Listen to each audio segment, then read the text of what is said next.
Hi there. Today I'm providing 5 tips for those who are new to Class 3 and Class 4 alpine climbing.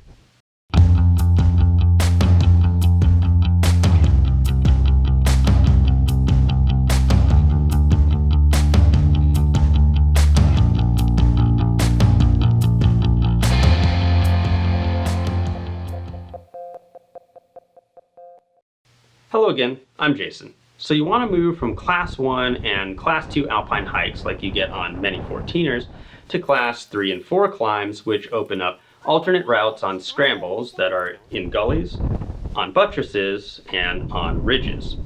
What do you need to know to make that leap? Well, here are the 5 things that I focus on when I go from a hike to a scramble. First, I need to plan my climb a bit more carefully. The route finding is usually harder, and the consequences of getting off route can be higher, potentially putting you into Class 5 or technical climbing terrain. In 2017, Capitol Peak had 5 deaths in a 6-week period. 4 of those 5 fatalities included climbers who were off route. So study the route. Get as much information on the route, or beta, as you can. Read route descriptions and trip reports, ask questions in online forums, and talk to local climbers.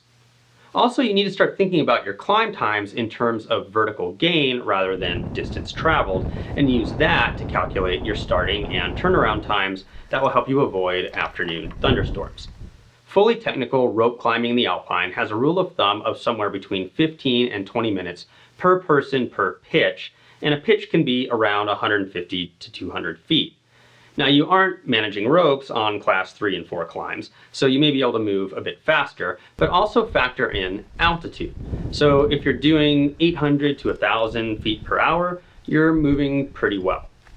Second, I would also make route finding a priority while on the mountain. Because it can be easier to get off route on a scramble, and again with potentially higher consequences, it's good to get in the habit of stopping at decision points and discussing options with your climbing partners. I think I'm going to go right and then traverse the rock.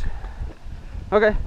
If you don't know which way to go, and your view is often obscured by the rock formations, take the time to scramble around the corner and take a look. Yes, you may need to backtrack, but it's better than ending up in a truly difficult route finding situation, maybe getting cliffed out. Third, you need to mitigate the risk of rockfall. You're in a more vertical environment where rockfall potential is simply either more probable or more consequential. Either way, risk equals probability times consequence, so the risk is higher. To help mitigate that risk, I wear a helmet, and then I also practice situational awareness with my climbing partners.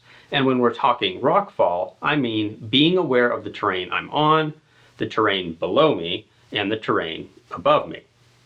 For the terrain I'm on, of course, I'm thinking about the security of my hand and footholds, but I'm also thinking about the likelihood of my dislodging anything and sending it shooting below. Which takes me to the terrain below me. You need to start thinking about fall lines and funnels. If rock were to fall, where would it go? Is there a natural slope that will take the rock to the right or the left? Is there a gully that will catch all the rocks and send them down one location together? Are there people there? And that same thinking goes for the terrain above me. Where am I in relation to any rock that might come off the mountain? Where is the rock likely to come from? Is there more loose rock in one location or another? Are there more people who may inadvertently knock rocks down in one location or another? If rocks do come down from those locations, am I in the fall line, or will it likely move away from me? That allows me to make adjustments like moving upslope from the fall line, or determining to move faster through a dangerous area. Or in this case, on an expedition, put in a fixed line so that we can move much faster through a dangerous area.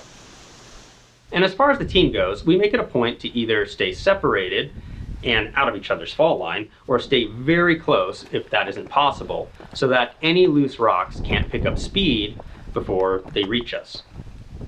Fourth, I need to think more carefully about traction. The hiking boots or trail shoes that I use for my Class 2 hikes may not be what I want for scrambles, particularly as the scrambles become more serious.